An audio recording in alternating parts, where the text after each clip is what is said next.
que está manteniendo la lucha contra la bancarización obligatoria en el Uruguay. Muchas gracias. Buenas tardes a todos y gracias por venir. Mi nombre es Nicolás Álvarez Moya y represento a la Comisión Nacional contra la Bancarización Obligatoria. En este momento somos casi 500 voluntarios en toda la República luchando por nuestra libertad y por nuestros derechos, desde el pueblo más chico al más grande. Increíblemente, en los medios de comunicación se nos ha ignorado de forma contundente, pero gracias a las redes sociales, al WhatsApp, a los nuevos instrumentos de comunicación, muchos de ustedes se han enterado de todas estas luchas. Con UPM pasa lo mismo. ¿De qué se trata esta criminal, totalitaria, única en el mundo ley de bancarización obligatoria? Se trata de la entrega del pueblo uruguayo a la banca. El que iba a nacionalizar la banca, los que iban a nacionalizar la banca, terminaron entregándonos a la banca. Esto es del año 2014. Esta ley de bancarización obligatoria, llamada por el gobierno con esos nombres hermosos que siempre encuentran, porque tienen publicistas bien pagos para que les encuentren esos nombres, inclusión financiera. Esta ley del 2014 fue votada exclusivamente por el Frente Amplio en diputados y en senadores, gobierno de Mujica.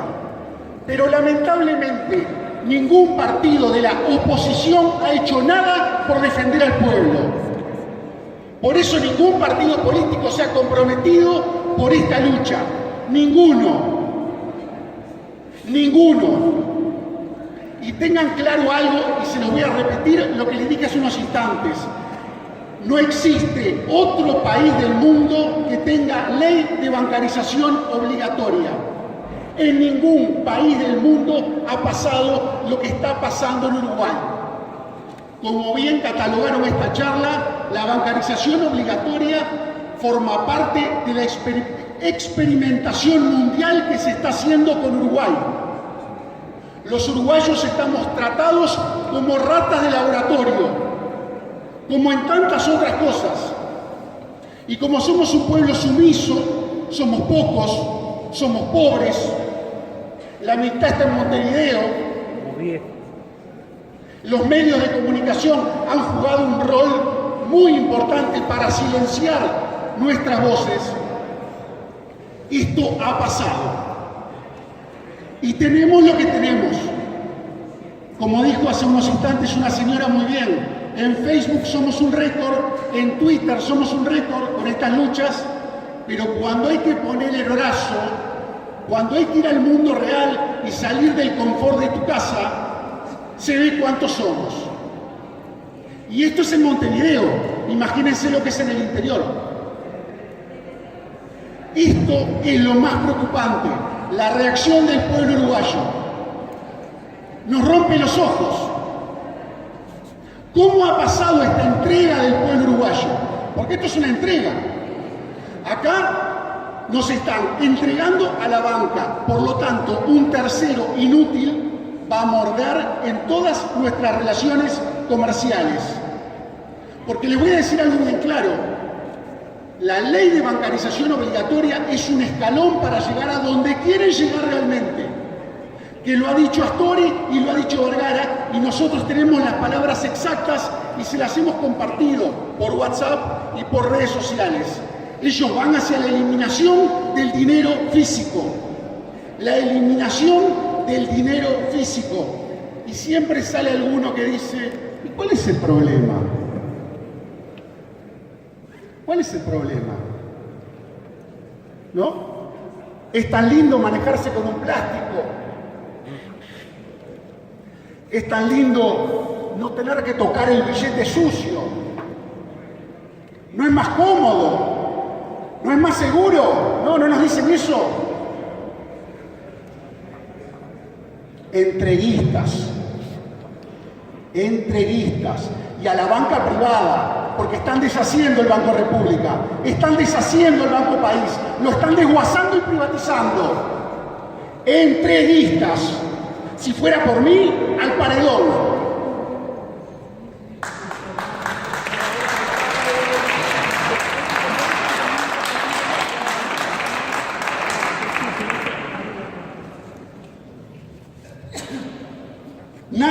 que se nos ha dicho es verdad. Nada de que es más seguro, de que es más limpio, de que... Minga.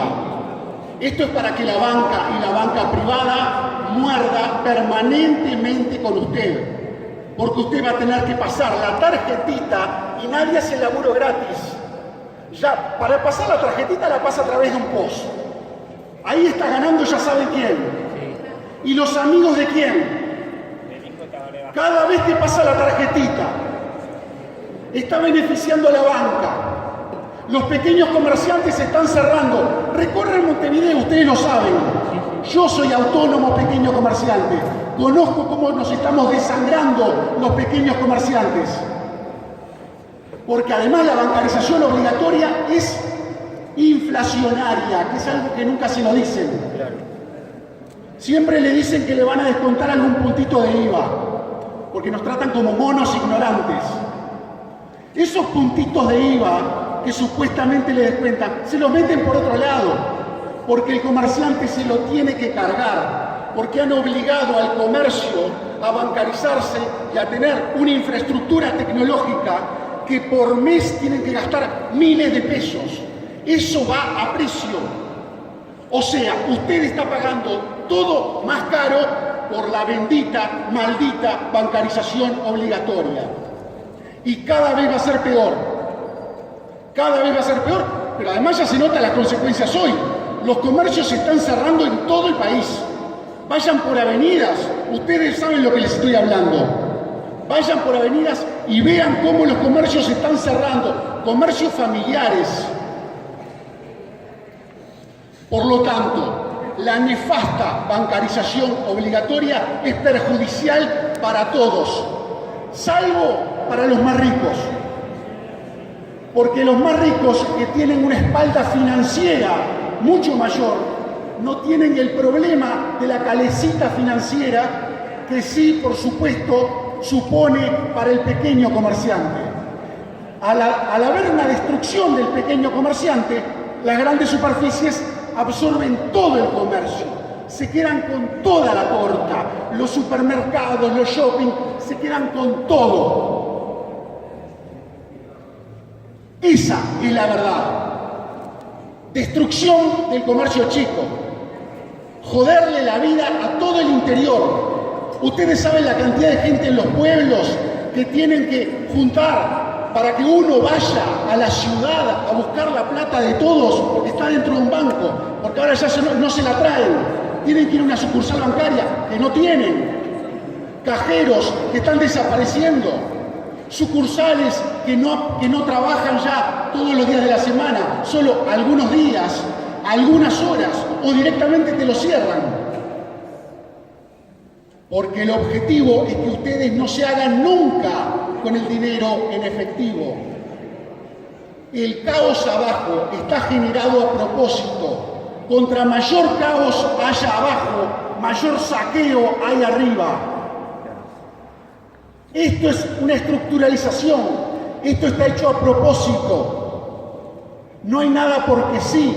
Esto es una entrega a las corporaciones, una entrega al capital privado y se ve en todos los ámbitos. La bancarización obligatoria, a mi entender, es lo más grave que nos está pasando. Porque es nuestro dinero, es nuestra libertad y vamos camino a ser esclavos de los bancos. Y uno me dice, no seas exagerado, no seas dramático. ¿Ah, sí? ¿Vos viviste el 2002? ¿Viviste el 82? ¿Viviste los suicidios? ¿Viviste los bancos cerrados? ¿Viviste el corralito? ¿Y qué va a pasar con un corralito bancario cuando no tengas un peso? Cuando en el bolsillo no tengas nada. ¿Con qué le vas a dar de comer a tus hijos y a tus nietos? Si lo único que vas a tener es un trozo de plástico inútil en el bolsillo. Pero no, dale que va con el fútbol. Dale que va con la pavada. Dale que va con el televisor y con los celulares. Y tenemos una población totalmente idiotizada. Totalmente idiotizada. Y se los puedo decir con propiedad. Porque estoy desde mayo del 2017 luchando por esto. Y veo como todo el tiempo me dicen en las redes, ¿y dónde firmo? ¿Y a dónde tengo que ir? ¿Y por qué no vienen a mi casa? Ah, pero si yo me tengo que mover, va a ser difícil que consigan las firmas. ¿Y qué querés, papá? ¿Que vaya a la puerta de tu casa a buscar tu firma? Bien que si querés algún video porno que te sirve, te lo conseguís. Bien que si querés ir a un partido de fútbol, buscás la forma de ir. Bien que si viene la selección uruguaya en Carrasco a la noche, vas. Ah, no, pero por tu libertad, no. Por tu libertad estoy complicado. Mandá a alguien. Esa es la norma. Mandá a alguien. Déjame ver, gracias Martín. Este inmenso guerrero, Martín Terra, inmenso guerrero que lucha por la libertad de todo el pueblo uruguayo los 7 días de la semana. Y nadie lo conoce. El señor Martín Terra. Déjame ver cómo hago. Nunca puede. Y así tenemos. No llegamos a 70.000 firmas. No llegamos a 70.000 firmas. La nada mismo. Pero eso no es porque sí. Ha habido una destrucción de la ciudadanía. Ha habido una destrucción de la educación. Ha habido una destrucción de los valores. Todo esto ha pasado, a mi entender, por 5 patas que fallaron. Todo esto ha pasado, la bancarización obligatoria, la criminal bancarización obligatoria, se mantiene porque 5 patas han fallado. La pata de los gremios. Buscamos todos los gremios. Ningún gremio apoyó. Ningún gremio apoyó. Acomodaticios, cobardes, corruptos. La pata de los medios de comunicación, acomodaticios, cobardes, corruptos, que salvo unos poquitos perdidos que nos han dado una nota, a lo largo del año nuestra voz ha podido salir, pero la inmensa mayoría, los popes de los medios de comunicación en Uruguay, los grandes periodistas, los canales de televisión del Uruguay, silencio absoluto. Absoluto. Entrega del pueblo uruguayo. Tercero, que tendría que haber sido el primero. Les pido disculpas, tendría que haber sido el primero. Oposición política totalmente corrupta, funcional, acomodaticia y cobarde que nos está entregando. La oposición política no ha hecho nada. Como dice Salle y Diana, esto es el PUNOM, partido único del nuevo orden mundial. Nos están entregando las corporaciones, nos están entregando el capital privado. Están haciendo negocio con el pueblo uruguayo y ya no queda nada, quieren entregar todo quieren entregar. Cuarto, los referentes. ¿Dónde están los referentes del arte? Los artistas que después nos invitan a votar por esta fuerza política. ¿Dónde están los grandes artistas que hacen millones? No te estoy hablando del pobre artista que está para sobrevivir. Te digo el artista que ha hecho millones con esta fuerza política, que son los que mueven la gente, los que llenan los estadios. ¿Dónde están? Cobardes, corruptos, funcionales, acomodaticios. Por eso, la única que nos quedaba era el pueblo. La única que nos quedaba era el pueblo. Y el pueblo ha dejado mucho que desear, muchísimo que desear. Nos hemos dado la cabeza contra la pared todos los días. Mucha población está dependiendo de los dineros públicos y tienen mucho miedo de perder algo de eso. De vuelta, población pobre, población esclava. Y reciben unas monedas de algo del aparato público y tienen mucho miedo de perderlo.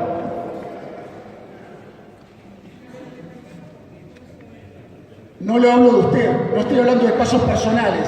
Le estoy diciendo que normalmente nosotros recibimos permanentemente este tipo de comentarios. No voy a afirmar porque tengo miedo que en la empresa pública que trabajo tener problemas. Tengo miedo porque tengo miedo a perder la jubilación. Tengo miedo. hay mucha cobardía, mucha cobardía. Lo acomodaticio ha ganado el pueblo uruguayo. Si esto hubiera pasado en Argentina, a Macri lo prendían fuego en Plaza de Mayo. Eso lo hacen en Uruguay, porque el uruguayo no hace nada. El uruguayo está hoy para la suya, para el egoísmo. Perdimos los valores, perdimos la ética, perdimos la moral. Hoy estamos para la suya, para la mía, está cada uno en la suya y que el resto explote. Y lo ves en todos los órdenes. Lo ves cuando andás caminando por la vereda que te pasan por arriba, lo ves en el tránsito que te pasan por arriba, lo ves en el supermercado cuando la señora me deja el carrito para que yo lo lleve, porque la muchacha o la señora no se lo quiere llevar. Jodete vos. Estamos todos en... Es tu problema. Me rescato yo y el resto que explote. Y así estamos actuando como sociedad. Egoístas, acomodaticios. Por supuesto no estoy hablando de las personas que han venido acá. Ustedes son la ínfima minoría. Son un grupito. Estoy hablando de la gran población. Nosotros con otra población tendríamos que tener 400.000 firmas ya puestas. El mensaje llegó. El mensaje llegó. Pero la gente no hizo nada, porque es más cómodo poner me gusta, poner compartir, mandar el mensaje por WhatsApp y que sea entretenimiento. Y no se están dando cuenta que nos están robando el país. Yo soy convencido que al Uruguay le queda muy poco tiempo. El Uruguay que nosotros soñamos, que para volver a poder tener un país de verdad, un país digno para todos, en mi opinión, días. Esto de seguir así, en un tiempito más, ya no hay vuelta atrás. Se están vendiendo todo. Y los únicos que pueden parar esto es la población. La gente como gente. La gente como gente. Ni como artista, ni como universitario, ni como abogado, ni como político. La gente. Pero la gente no reacciona.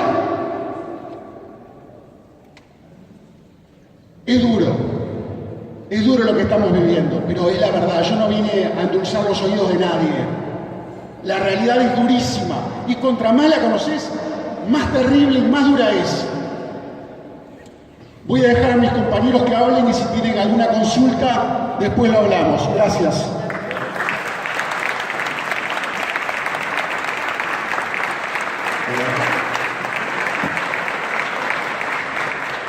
Vamos a continuar entonces, vamos a darle la oportunidad bien merecida a Lorena Lavecchia, quien es, gremialista de AEBU, ¿verdad?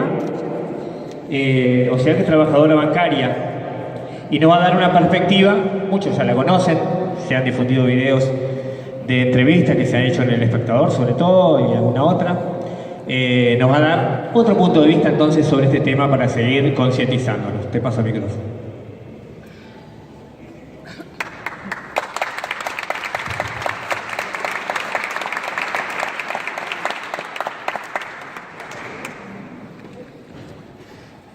Bueno, ¿qué tal? Buenas tardes. Primero que nada agradecer a Alfredo fundamentalmente por la invitación. Estoy acá de todos modos, más allá de mi experiencia en el ámbito bancario, que es donde trabajo, en el Banco República, desde 1992. Quiero agradecer de todos modos la invitación e intentar contarles un poco desde mi experiencia como trabajadora y como integrante de una organización de trabajadores, ¿sí?, cuál es la visualización que nosotros hacemos de la inclusión financiera o de la bancarización obligatoria según cómo se mire. Entonces, en primer lugar, nosotros como trabajadores lo primero que conseguimos vislumbrar, que fue anterior a la ley de inclusión financiera, fue cuando aparecen toda la reglamentación de las corresponsalías. Desde ahí, algunos de nosotros comenzamos a visualizar que a través de esas corresponsalías lo que iba a haber era una privatización de la tarea de los bancos del Estado, un pasaje del negocio de las empresas del Estado hacia empresas privadas y hacia bancos privados. Esto fue aproximadamente sobre el 2010, es decir, bastante anterior a la ley de inclusión financiera. Lamentablemente, en ese momento también hay internas dentro de los sindicatos bancarios, donde hay mayorías y hay minorías, y uno de acuerdo a el caudal electoral que tiene, también el manejo que puede tener dentro de su estructura y las posibilidades que puede tener, por ejemplo, de salir a la prensa o de hacer determinadas denuncias, y también de defender a aquellos trabajadores cuando realizan denuncias que están documentadas, porque a veces los trabajadores, también ha sucedido, realizan denuncias a su sindicato y con algunas connivencias que hay a nivel entre lo político y los trabajadores, lo que sucede es que esos trabajadores quedan en riesgo justamente por denunciar determinadas irregularidades. Esto es un poco para que nos posicionemos, más allá de que muchos de nosotros somos trabajadores y conocemos las internas. Creo que también es importante saber y entender, y eso es un eje fundamental, la pérdida de independencia de clase que han habido en los sindicatos y en el movimiento sindical a partir de la asunción de un gobierno de izquierda, y yo me tomo la libertad de ponerlo entre comillas. Entonces, nosotros lo que empezamos a visualizar fue que las corresponsalías, en particular en lo referente al Banco República, necesariamente iban a mejorar las condiciones de los bancos privados. ¿Por qué? Porque el Banco República era aquel que tenía mayor presencia en todo el país. Si uno quería de repente ir a hacer un depósito a un Banco Itaú o a un Banco Santander o a un Scotiabank, necesariamente esto era en las capitales departamentales, en algunas, porque en realidad en la mayoría están en la zona de Maldonado, por ejemplo, donde hay mayor afluencia de dinero o hay mayores turistas, etcétera. Pero sí el que de alguna manera se iba a ver a la retranca era el Banco República, que ya tenía esa presencia en todo el país.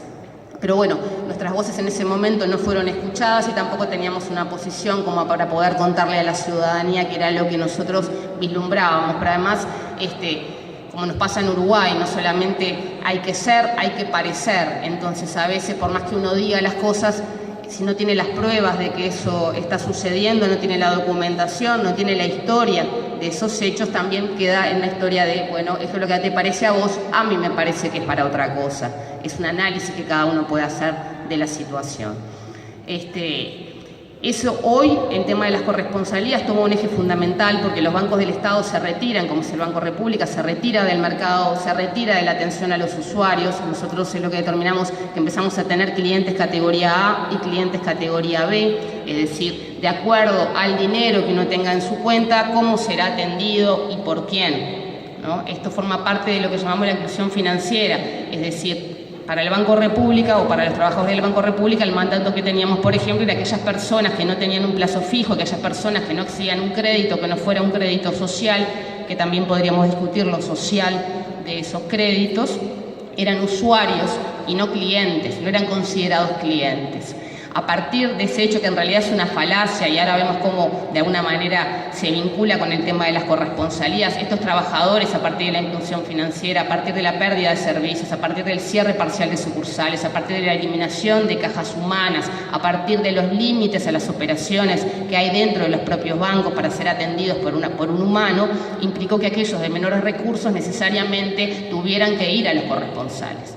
Y pongo un ejemplo, es decir, a partir del tema de las corresponsalías, desde la directiva del Banco República, lo que se planteó a los trabajadores fue la prohibición de realizar, por ejemplo, aceptar depósitos de los clientes inferiores a $8.000 o de poder proporcionar dinero menor a 30.000 pesos. Estamos hablando de 30.000 pesos que son miles de los trabajadores que no llegan ni siquiera a hacer un retiro de 30.000 porque no los cobramos. Entonces, todas esas personas necesariamente tienen que ir a un corresponsal privado al que el Banco de la República le paga comisiones mensuales.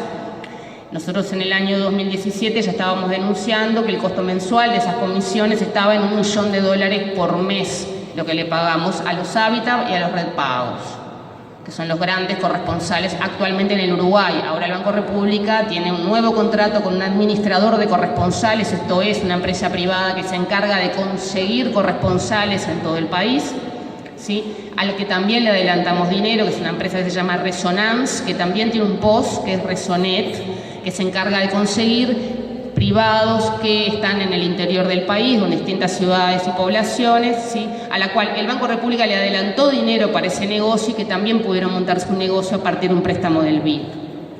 Esto respecto a los corresponsales. Entonces, nosotros lo que visualizábamos por la diferencia salarial incluso, porque en realidad todavía nosotros tenemos como este prejuicio de que los trabajadores bancarios cobramos mucho dinero. En algunos bancos privados esto sucede, más allá de que los bancos privados también están teniendo sus etapas de precarización, es decir, están teniendo mayores ganancias a través de sus financieras, que son las tarjetas de crédito, y no necesariamente de los bancos, y las diferencias salariales son bien importantes, es decir, un salario básico de ingreso en la banca privada de 50.000 pesos y en el Banco República es de 30.000 pesos, estamos hablando de salarios nominales. Sin embargo, los trabajadores de los corresponsales por laudos, además en los consejos de salario, los salarios mínimos estamos hablando es de 14.000 pesos por mes. Entonces ahí es donde nosotros planteamos que no solamente hay un pasaje de negocio hacia empresas privadas como bancos privados o hacia corresponsales, sino también esto implica una precarización del trabajo, es decir, hay trabajadores que están realizando tareas que serían bancarias, en realidad lo que están percibiendo es la mitad del salario nominal.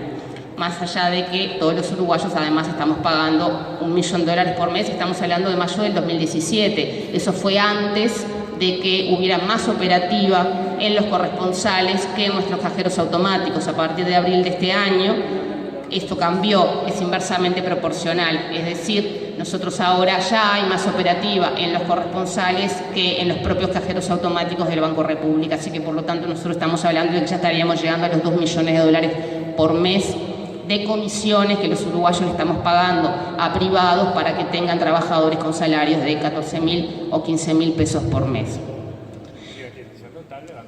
Eso es una privatización, son muchas las privatizaciones que está enfrentando el Banco República, eso es una realidad, fue lo que nosotros empezamos además a documentar también, porque también hay, no digo en este colectivo o en estos colectivos seguramente, pero sí hay como una especie de creencia también de que las privatizaciones es para reducir los costos y agilizar determinadas trabajos o gestiones. En realidad lo que sucede en general con las empresas del Estado es que a partir de las malas gestiones que se hacen con ellas, de alguna manera luego esa mala gestión es lo que termina justificando para gran parte de la ciudadanía, que menos mal que ahora la tienen los privados y no sigue en poder del Estado, ¿no? Entonces también con la pérdida de educación y con la pérdida de conciencia y con la caída de los grandes ideales de alguna manera, también cada vez es más difícil de explicar en realidad este tipo de cosas. De hecho, desde la propia izquierda a veces se habla de tercerizaciones, sino de las privatizaciones, ¿no? Es decir, cuando nosotros pasamos algo de una empresa del Estado hacia un privado, es una privatización y una tercerización. En todo caso, una tercerización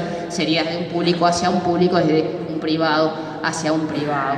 La privatización del Banco República es bastante grande. Nosotros hablamos y denunciamos hablamos de despilfarro de los dineros públicos, justamente porque también contratamos empresas para realizar tareas de trabajadores genuinos, pero estas empresas lo que se encargan es una especie de manpower, lo que hacen es a su vez subcontratar otros trabajadores. Entonces nosotros, por ejemplo, el año pasado lo que denunciábamos era que mientras nosotros le pagábamos a una empresa por cada uno de sus trabajadores aproximadamente entre 500 y 600 pesos la hora, masiva. Esto es interesante porque el Estado recauda IVA de estas contrataciones cuando no puede recaudar IRPF por lo bajo de los salarios que pagan estas empresas. Entonces se paga 600 pesos la hora masiva por cada hora de estos trabajadores, pero el trabajador está percibiendo entre 87 y 100 pesos la hora. Entonces ahí lo que hay es una apropiación por parte de estas empresas, es evidente, del salario de estos trabajadores, y al mismo tiempo todos los uruguayos, los trabajadores uruguayos, estamos financiando a estas patronales que se quedan también con nuestros dineros. Mientras que al mismo tiempo nosotros tenemos pérdida de servicios, donde no tenemos cómo tener acceso a nuestro efectivo, y cuando queremos que nos atienda una persona tenemos que ir a nosotros precarios a que nos atienda otro trabajador precario, porque el Banco República nos expulsa a partir de sus normativas de ser atendidos dentro de esas instituciones. Al mismo tiempo hay una pérdida de negocio, porque dentro de la inclusión financiera, lo cual es una falacia, como se comentaba más, aquí también estamos hablando de que la inclusión financiera surge a partir de la crisis que hubo mundial del sistema financiero en el año 2008, ¿sí? Entonces, más allá de que el Banco Mundial, que es quien lo impulsa, lo que establece es que es, bueno, acá hablamos de que es una premisa, ya la premisa es falsa. Nosotros cuando hablamos de que la inclusión financiera va a hacer algo en contra de la pobreza, nosotros ya en lo básico decimos, bueno, pero acá no alcanza con que yo tenga una cuenta en el banco para dejar de ser pobre. En todo caso dependerá de cuánta plata tenga en el banco y no de tener la tarjeta ni de la cuenta en el banco. Pero lo cierto es que hay una apropiación del dinero de los trabajadores y de los trabajadores más pobres por parte de los bancos. pero también hay una posibilidad de mayor negocio por parte de bancos privados que antes no la tenían. Entonces, cuando yo voy a cobrar mi sueldo, voy a hacer un retiro en un corresponsal que no solamente trabaja para el Banco República, que también trabaja para el Itaú, que también trabaja para el Scotia, y yo quiero saber si tengo acceso a un préstamo sobre mi sueldo, que también en el orden de las retenciones entra primero, ¿sí? Hay el trabajador que está en ese corresponsal, como decíamos, un trabajador que está cobrando entre 14 y 15 mil pesos por mes, en definitiva no tiene por qué decirme vaya y sáquelo en el Banco República, que hasta el momento tiene la tasa más baja, me puede decir que saque el préstamo en tal lado, que saque el préstamo en tal otro, y de hecho ni siquiera tiene por qué saber dónde me conviene sacar el préstamo, porque no es para lo cual está capacitado ese trabajador, no es porque sea un incapaz, es porque la empresa no se lo capacita, no tiene por qué saberlo. Entonces ahí también hay pérdida de negocio, porque también el usuario y también el trabajador es un cliente potencial. Ahora, esos clientes potenciales están siendo expulsados o pasados, no solamente a bancos privados, sino también a sociedades anónimas, en algunos casos propiedad del propio Banco República, como es Microfinanza Sociedad Anónima, que también birla el TOCAF, es decir, el Banco República podría contratar directamente, según los asesores letrados, directamente a su empresa, porque es 100% de su propiedad, pero esta empresa no podría jamás subcontratar trabajadores, que sería una manera de burlar las normas de contabilidad. Pero esto se hace y se hace de manera permanente. Pero además estos trabajadores que nosotros tenemos en los cajeros automáticos, que nosotros tenemos ayudando a los viejitos en las filas, que nosotros tenemos ayudando a los viejitos a darles los préstamos por internet ahora para que puedan tener préstamos 5% más barato, son todos trabajadores de estas empresas, de estas sociedades anónimas o de empresas subcontratadas por estas mismas empresas, que también nuevamente estamos hablando de gente con salarios de entre 80 y 120 pesos la hora, cuando se paga un piso de 400 pesos la hora masiva por cada uno de estos trabajadores. En muchos casos con contratos a 30 días renovables, los propios contratos establecen que no tienen derecho absoluto a nada, no tienen derecho a reclamar, no tienen derecho a que se les asignen determinada cantidad de horas, no tienen derecho a saber en qué lugar van a trabajar, y van a trabajar solo si esta empresa de alguna manera así se lo solicita. No tienen derecho a reclamo de ningún tipo, y en algunos casos tampoco se les provee el propio contrato de trabajo, a veces es muy difícil incluso establecer esta situación. Pero también tenemos el tema de los becarios, que esto también es interesante de visualizar, porque estamos hablando del programa de Yo Estudio y Yo Trabajo, que funciona no solamente en las empresas públicas, sino también en las empresas privadas. El Yo Estudio y Yo Trabajo, más allá de que es anterior a la ley de empleo juvenil, de todos modos se rige por la ley de empleo juvenil, que establece claramente, o por lo menos le prohíbe a los privados que contraten este tipo de becarios para sustituir puestos de trabajo genuino. En el caso del Banco República, es decir, del Estado, esto se hace en forma permanente. Tenemos estos chicos menores de edad, en muchos casos que además sufren de acoso sexual, las chicas sobre todo, de acoso moral, laboral, etcétera. Tenemos estos trabajadores que ganan 12.000 pesos por mes, ¿sí?, realizando tareas de trabajadores genuinos, y a la vez el Banco República lo que hace es eliminar estos puestos de trabajo genuino producto de que tienen estos chicos trabajando. Entonces en realidad también es perverso, porque están haciendo pasantías y adquiriendo experiencia para un trabajo que se está eliminando producto de su propia pasantía. Eso también sucede, esto también nosotros lo hemos denunciado en el Ministerio de Trabajo, lo hemos denunciado ante los directorios de los bancos, lo hemos denunciado ante la prensa. Esto también está sucediendo y en definitiva al gobierno no le interesa, y tampoco le interesa a la oposición. Nosotros lo que hemos hecho es realizar todo este tipo de denuncias a nivel público a partir de, y entiendo un poco la desesperanza de algunos, pero a veces suceden cosas que a todos nos dejan perplejos, como fue también durante el año 2017, lo que fue una movida que existió en el pueblo o en la ciudad de Castillos, en Rocha, donde no solamente ellos se convocaron y estuvieron haciendo manifestaciones producto de la pérdida de servicios que iban a tener del Banco República, sino que además ellos obligaron de alguna manera a que la Junta Departamental sesionara en Castillos, y de ahí surgió la iniciativa de convocar al directorio del Banco República y al ministro de Economía al Parlamento a que diera explicaciones respecto a la reestructura del Banco República, hacia dónde apuntaba. Esto se considera que es una movida de los vecinos de Castillos del departamento de Rocha. Lo cierto es que el directorio del Banco República fue al Parlamento y fue convocado. Lo cierto es que el ministro de Economía estuvo en el Parlamento dando explicaciones al respecto, pero no existían la cantidad de votos necesarios por parte de la oposición para frenar la reestructura del Banco República y esta privatización. Entonces, creo que me extendí un poco. Lo cierto es que nosotros, y voy a tratar de darles unos pincelazos, y luego en todo caso en las preguntas respondo alguna cosa. la inclusión financiera en el Banco República llevó, por ejemplo, una inversión millonaria de más de 110 millones de dólares para el cambio del sistema informático. Eso nosotros estuvimos denunciando, que por ejemplo el hijo del presidente de la República, que no solamente estaba vinculado con la empresa Geocom, cuyo abogado es Sergio Abreu, ex senador del Partido Nacional, por ejemplo, para que empecemos a ver un poco cómo se empiezan a mezclar en el poder y a partir de determinados negocios, ¿no?, las cosas, y porque uno ve que, claro, hay cosas en los discursos, pero luego no suceden en la realidad. La empresa de La Robla fue quien ganó, no, porque son contrataciones directas, además se escudan en algunos artículos también del TOCAF para que no haya una licitación pública. Entonces lo que se hacen son contrataciones directas. La empresa de La Robla fue contratada por más de 110 millones de dólares. Esto fue en lo inicial, porque a eso hay que agregarle no solamente los despilfarros en alquileres, en compras de equipos, etcétera, en consultoras también, ¿no? Es decir, la consultora Acciona, que no es la misma consultora, es Acciona con X, ya claro, porque a veces uno lo dice y se mezclan.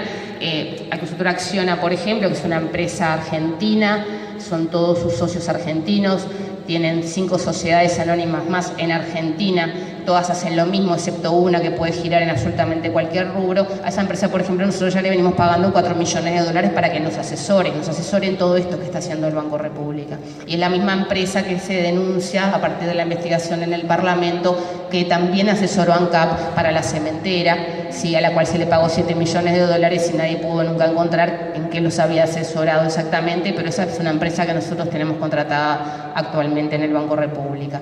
Entonces, de La Robla gana esa licitación, es una empresa que además estuvo formando parte de los viajes presidenciales a Venezuela y también a Asia, si no me equivoco, que también le vendió este paquete al gobierno de Venezuela, y esta inversión se hizo, entre otras cosas, producto de que la inclusión financiera así lo requería, ¿sí?, por todo lo que implican los sistemas informáticos. Tenemos el tema del POS, los POS también, que ahora están subvencionados. Cuando decimos subvencionados, decimos que en realidad somos los uruguayos los que estamos subvencionando los POS de estas empresas privadas, como decía Nicolás, que también han aumentado los costos, porque esto tiene un costo para los empresarios también y para los comerciantes. Esos costos se trasladan luego a la ciudadanía, por lo tanto nosotros también estamos pagando más caro todo. Y además la ley de inclusión financiera, si bien establece determinados movimientos gratuitos, y esto ya va más volviendo otra vez a lo que hace a nosotros en nuestra vida cotidiana, estamos hablando de que la ley establece determinada cantidad de operaciones gratuitas por mes que se pueden hacer. Ahora, esto también está establecido que solamente por los 2 primeros años.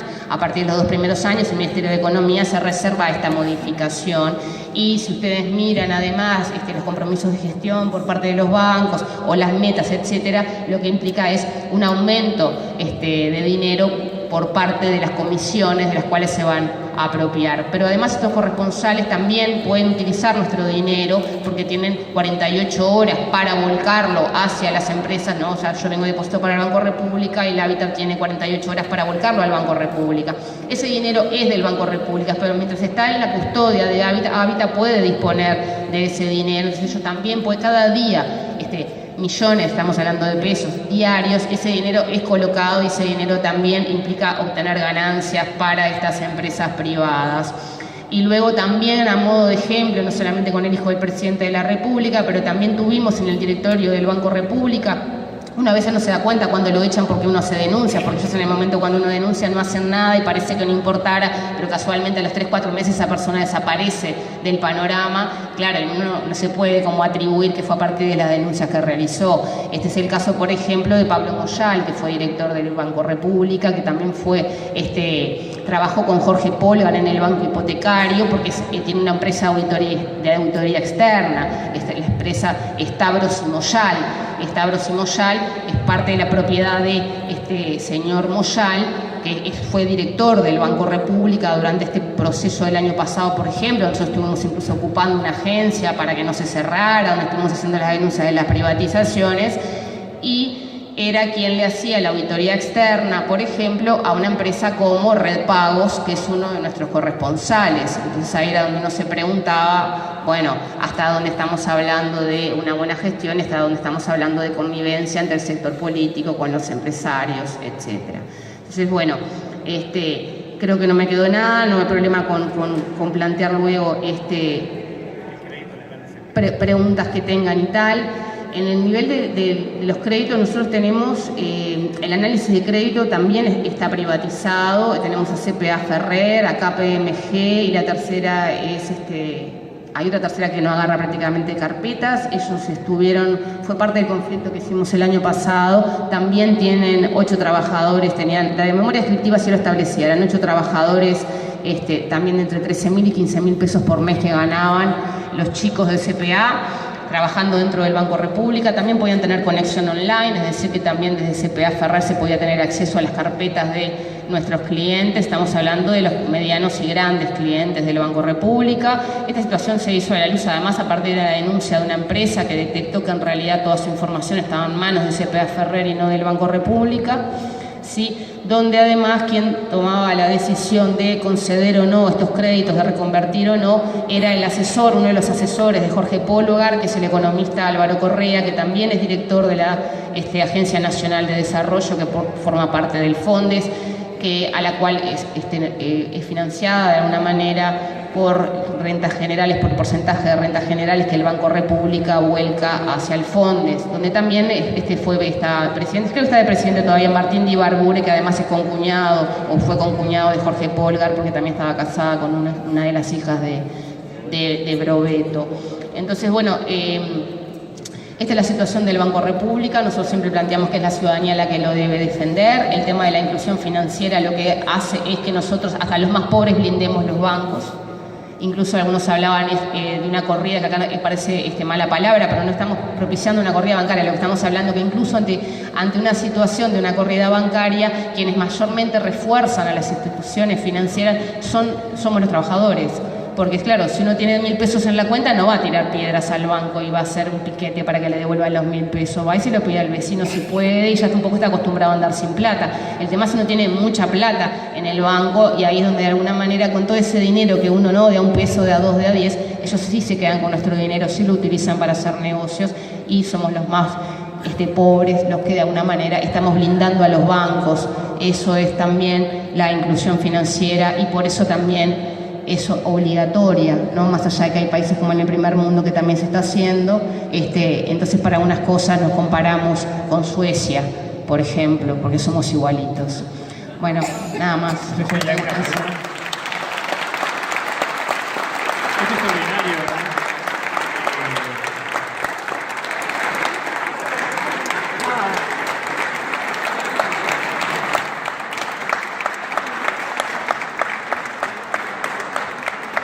Bien, muchas gracias, Lorena. Vamos a darle la palabra entonces a Martín, porque el tiempo apremia.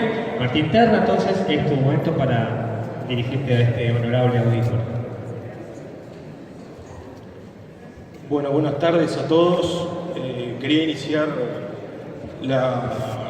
los minutos que me tocan de presentación para hacer un pedido público. Cuando se empezó a instrumentar la ley de inclusión financiera, mal llamada inclusión financiera, el presidente Vázquez dijo que fue una ley que la gente estaba pidiendo a los gritos. Así que si hay alguno de los presentes que tenga material gráfico de protestas en 18 de julio quemando cubiertas pidiendo bancarización obligatoria, les agradecemos que nos envíen, entren a la página, no a la bancarización obligatoria, nos mandan un correo con fotos, con videos que tengan, porque la verdad nosotros buscamos y la verdad que no pudimos encontrar nada así. Así que si alguien tiene esas manifestaciones exaltadas de la gente pidiendo a gritos la bancarización, les pedimos nos envíen el material. Otra cosa que se sostiene a nivel del gobierno es que esto no tiene obligaciones para la gente. Capaz que el presidente, antes de promulgar una ley o de leerla, debería leerla más bien y leerla en profundidad. Se establecen obligatoriedades, así que eso de que no es obligatoria, la verdad, las autoridades de gobierno tienen unos problemas de comprensión lectora bastante importantes. Un poco a colación con lo que decía Nicolás, que se ha manifestado a nivel de gobierno, tanto por el expresidente del Banco Central, Mario Vergara, como del ministro Danilo Astori. El objetivo del gobierno es instalar un sistema de pagos electrónico, por más que lo nieguen, por más que sea un disparate, como permanentemente nos están acusando de terroristas verbales y otro sinfín de epítetos en las redes. Yo le voy a leer acá las dos frases pertenecientes a cada uno, que son muy breves. Según Mario Vergara, la gente aferrada al pasado y aferrada al billete físico va a quedar de lado en este mundo. En un bolsillo va a quedar vacío porque no va a haber billetes físicos, no dentro de 30 años, sino más temprano que tarde. El mundo del efectivo y del cheque es caro, ineficiente, opaco e inseguro. No tenemos dudas de que hay que ir hacia un esquema de medios electrónicos. Hacia ahí va el mundo. Frenar ese proceso es tener los ojos en la nuca. No es razonable ni positivo dar marcha atrás con esta ley.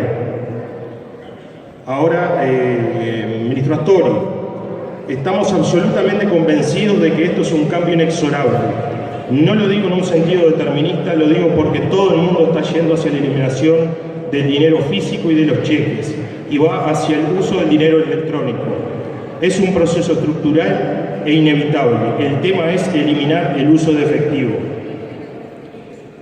Son las palabras de Vergara, precandidato a la presidencia, y nuestro ministro de Economía, Astori. No palabras de Nicolás Álvarez Moya, de la Vecchia y de Martín Terna.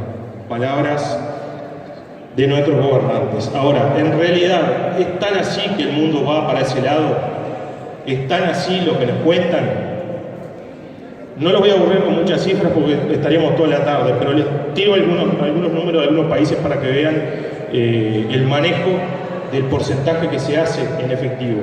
Italia, 86%, Austria, 85%, España, 87%, Alemania, 80%, Irlanda, 79%. A nivel mundial, el 75% de los pagos que hace la gente en su vida diaria, según un directivo de la industria de fabricantes de cajeros automáticos, el 75% de los pagos a nivel mundial es en efectivo, no con tarjeta, es en efectivo. Es más, en junio de este año hubo una caída en los servicios informáticos de Visa en Europa. No fue una caída estrepitosa en el sentido de que toda Europa se quedó sin el sistema de pagos, pero sí buena parte. De hecho, la gente ese día solamente pudo realizar sus compras usando dinero en efectivo. Había un festival de música, creo que era en Escocia, y nosotros nos contactamos con gente de allá y nos decían que los comerciantes, por ejemplo, todas las ventas que hicieron ese día marcharon, las perdieron. Se contactaron con los sistemas de Visa y les dijeron que lamentablemente el sistema, debido a fallas informáticas, no habían podido procesar las ventas de ese día, así que lamentablemente que los disculparan, pero no habían podido registrar las ventas que habían hecho los comerciantes ese día. Pero no solamente son los comerciantes, como decía Nicolás, que la viven y la sufren en carne propia acá. Tanto que al gobierno le gusta decir que el mundo va en esa dirección. Bueno, sería lindo también que el gobierno mostrara, o los medios de comunicación mostraran, por ejemplo, las discusiones que hay en el Reino Unido y en Rusia por parte de las asociaciones de comerciantes que se están quejando por los costos asociados a las tarjetas de crédito, a los POS. En Rusia, por ejemplo, los costos operativos de un POS llegan a representar el 10% de la ganancia neta de un comercio. Los están masacrando, el pequeño y el mediano comerciante. El grande tiene la misma situación que acá. Tienen espalda financiera para licuar en alguna medida los costos.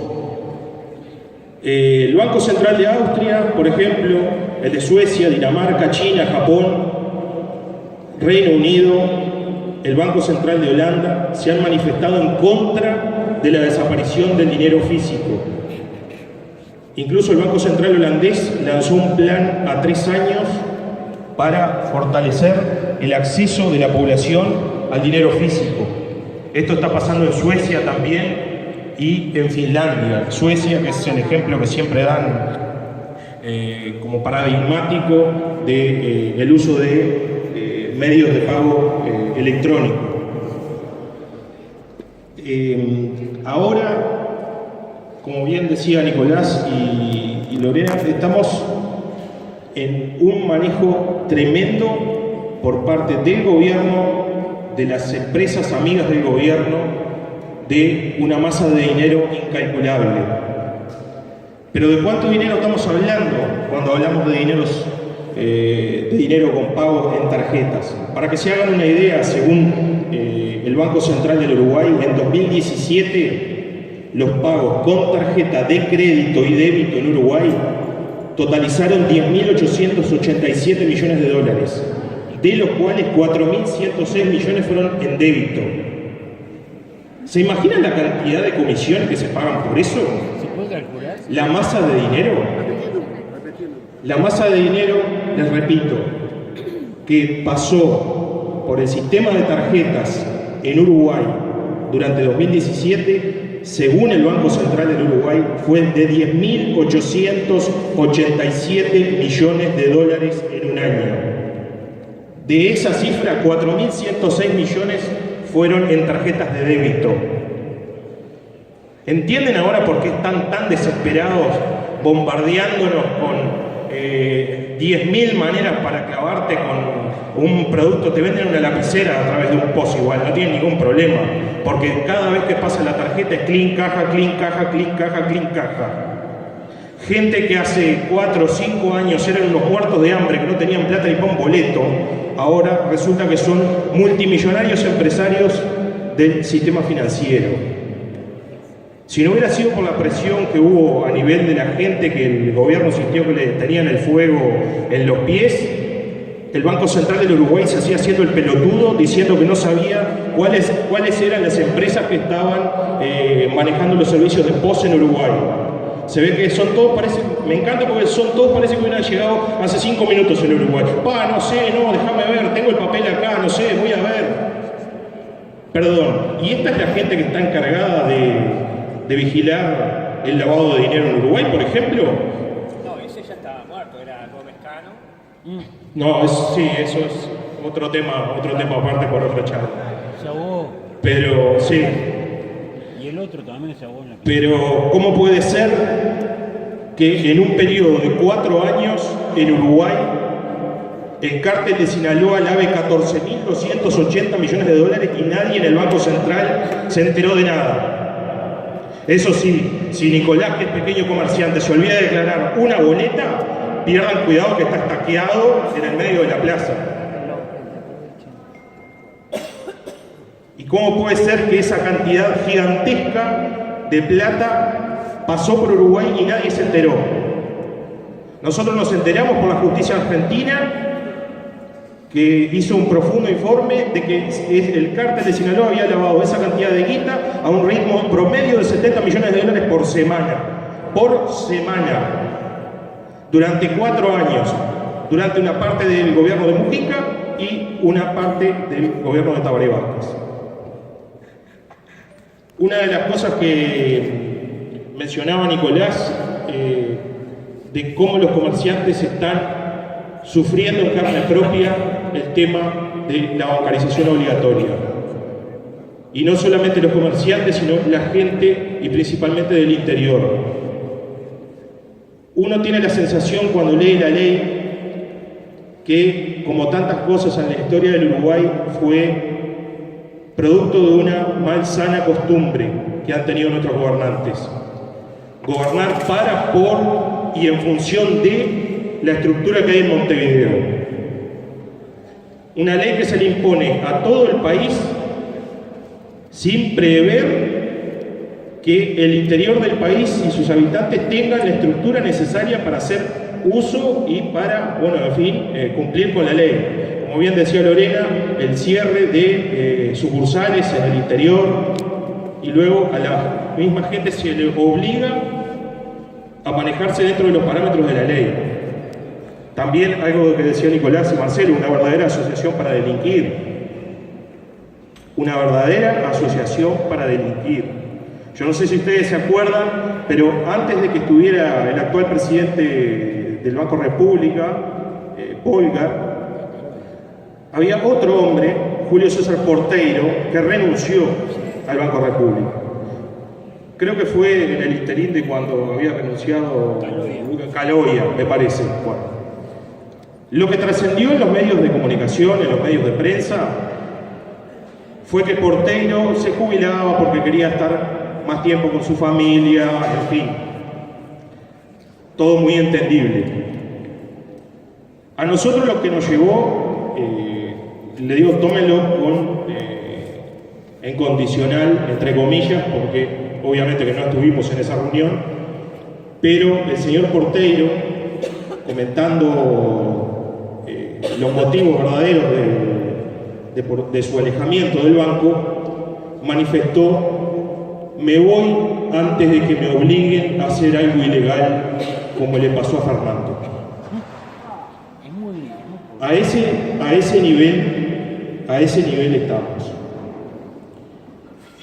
Algo para destacar es que, por ejemplo, en la ciudad de Washington y en Chicago, en Estados Unidos, ahora, en estos momentos, hay un proyecto de ley muy parecido al artículo primero de nuestro plebiscito.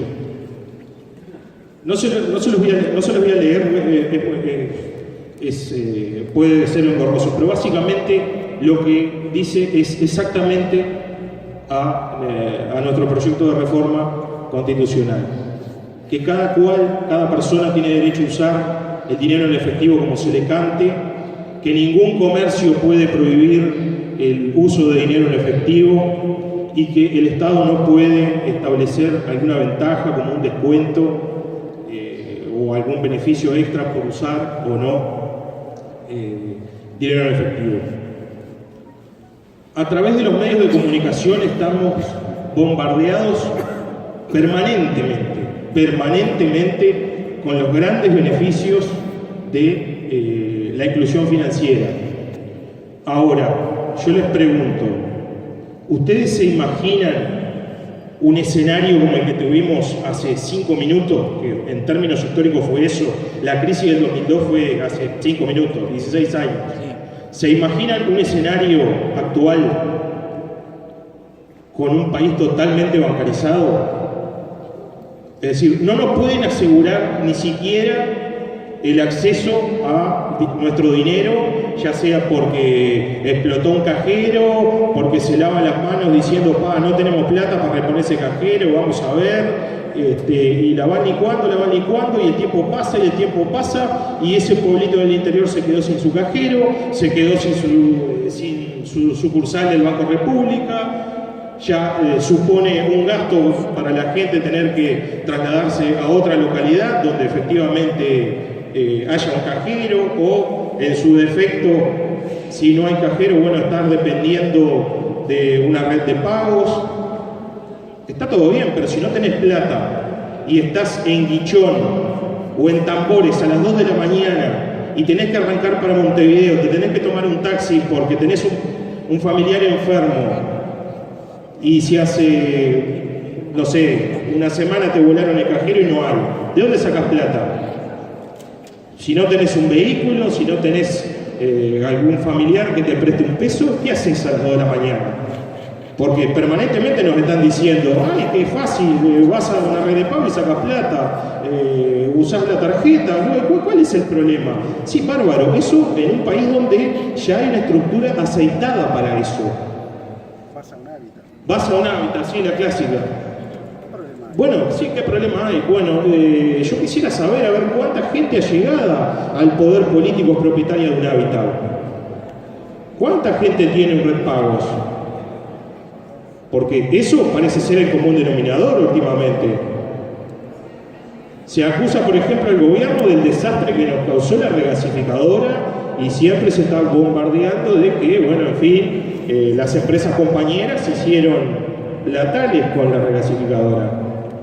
Ahora, no solamente hubieron empresas del partido político, de gente allegada al partido político que nos gobierna trabajando en la reclasificadora.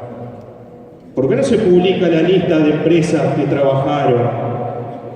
¿Cuál es el miedo a que la gente sepa? ¿Por qué gastos, por ejemplo, donde se patinaron, ahora se está hablando de que no fueron 112, parece que fueron 120 palos en el Antel Arena? ¿Por qué se declararon secretos durante 10 años todos y cada uno de los gastos relativos a la Antel Arena, contratos de obra, etcétera? ¿No será que también hay gente que, bueno, que para las cámaras somos de otro partido político y, bueno, está bien hacer el circo de que nos peleamos, pero por el otro lado, el billete verde nos gusta a todos? Así que, por ese lado, vamos a cortar un poco con la hipocresía, porque la gente no es boluda. Nosotros nos damos cuenta. ¿Qué empresario en su sano juicio no va a querer hincarle el diente a un negocio de 10.000 millones de dólares como lo que se maneja en tarjeta? Por ahora, los que venimos perdiendo, y no lo digo porque no se hayan alcanzado la cantidad de firmas, es la gente. La gente está sufriendo esto en carne propia y nosotros no somos radicales que pretendemos prender fuego a los bancos, ni que la gente deje de usar tarjeta, no, nada que ver. Pero en algo tan básico como el derecho de la gente a disponer de la del producto de su trabajo, que sea impuesto para que 4 o 5 vivos se llenen de plata, me parece que la gente tendría que repensar un poco si el gobierno está trabajando a favor de la gente o en contra de la gente. Muchas gracias. Bueno, buenas tardes. Antes que nada, quiero agradecer la invitación de los compañeros para decir algunos aspectos relativos a esta ley de bancarización financiera. Aunque resulta muy difícil agregar algo frente a la contundencia de los compañeros que me han precedido dentro de esta charla. De todas maneras, trataremos de recalcar algunos elementos que consideramos que forman parte del contexto, digamos, de esta ley de bancarización, algunos aspectos de la ley en sí, y quizás alguna proyección de las consecuencias que puede tener esta ley, o que está teniendo ya directamente esta ley sobre la economía uruguaya. En términos de contextualizar un poco esta ley, creemos que esta se inscribe en el marco de un país de gran impunidad para el sistema financiero y para los grandes capitales. Impunidad que se visualiza en las zonas francas, en su momento en el secreto bancario, que en gran medida sigue vigente, en el hecho de que Uruguay aparece continuamente en cuanta joda hay por el mundo, aparece Uruguay, ¿verdad? Como lugar de paso o como lugar que tuvo que ver la banca. Y esto está, digamos, inscrito, digamos, en un proyecto que ya viene desde los 70, 80, de Uruguay Plaza Financiera y de impunidad para los grandes capitales para venir a invertir en Uruguay y para llevarse sus ganancias a sus países de origen. En este marco, la gran banca goza de gran impunidad y ahora se agrega a través de esta ley el hecho de que todas las transacciones, o por lo menos las principales transacciones, deben realizarse obligatoriamente a través del sistema financiero. Y aquí aparece una gran contradicción entre el argumento que se da oficialmente y el carácter obligatorio de la ley. Si fuera cierto que el mundo naturalmente va hacia la bancarización, ¿por qué hacerlo obligatorio? ¿Qué razón hay para obligarnos a utilizar un intermediario? Y quizás, porque de alguna forma, de lo poco que hemos aprendido en la Facultad de Ciencias Económicas, es que cuando hay un intermediario en el capitalismo, entre una operación, entre un vendedor y un comprador, entre quien paga y quien cobra, ese intermediario saca una tajada. Ya por allí lo dejo muy claramente, compañero. Y además, en este caso, ese intermediario es un intermediario obligatorio, un intermediario por el cual necesariamente debe pasar la población uruguaya. Población uruguaya que ahora, además de la tarjeta de crédito, se agrega la tarjeta de débito. Y no olvidemos que ya el 80% de la población, según las empresas que hacen estudios de mercado, empresas financieras ellas, está endeudado con el sistema financiero. 80%. Con un promedio de dos tarjetas de crédito por persona. Y a esto se agrega, para darle más poder todavía a este sistema financiero, este papel de intermediario en todas las transacciones. ¿Por qué? Cuando cobramos nuestro sueldo, lo más sagrado que tiene el trabajador, el derecho a cobrar su salario, debe pasar por el medio de un sistema financiero, que además a veces vamos al cajero y se nos dice que no funciona, tiene que esperar que mañana pongan la plata. Eso pasa acá en Montevideo, te imagino lo que es en el interior de la República, ¿verdad? Y hay otro aspecto que quizás también por la formación dentro de la Facultad de Ciencias Económicas, hasta nos choca en un sentido de la rentabilidad privada. Fíjense ustedes la disparidad que hay. Cuando el trabajador recibe un crédito, cuando el usuario recibe un crédito, cuando el consumidor recibe un crédito, debe pagar por ese crédito tasas que a veces son siderales. Si calculamos lo que se cobra por los préstamos en Uruguay, es brutal, es terrible.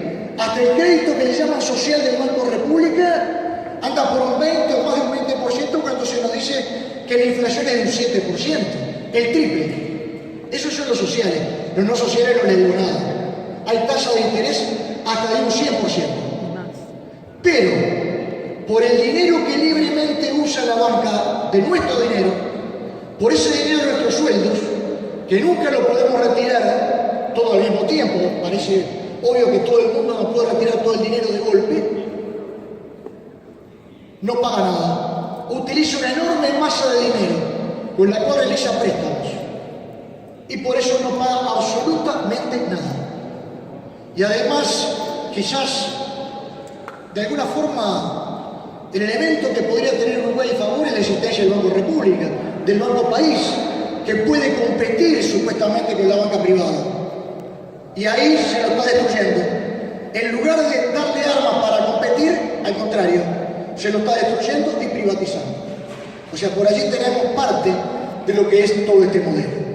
Y hay otra consecuencia que por allí se señalaba con contundencia también, pero creo que hay que remarcarla, es la tendencia a la concentración que se viene viviendo en Uruguay.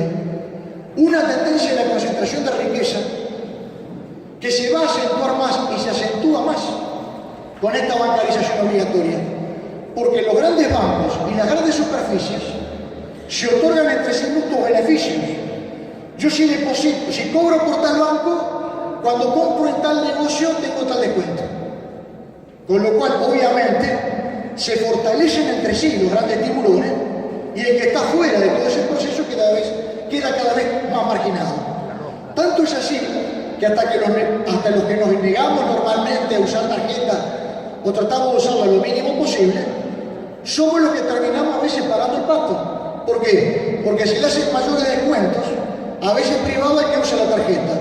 ¿Y eso de dónde sale? Si alguien paga menos, hay otro que paga más.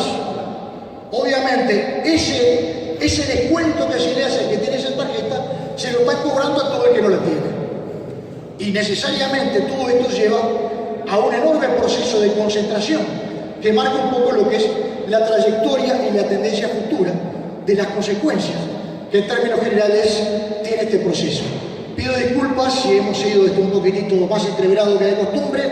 A último momento nos enteramos que estábamos en esta mesa, tuvimos que allí, digamos, y todavía con la contra, digamos, que ya los compañeros habían sido muy claros y muy contundentes en su exposición, con lo cual tiene una ventaja y una desventaja. La ventaja es que nos permite ser más cortos, la desventaja es que no sabíamos qué decir. Muchas gracias.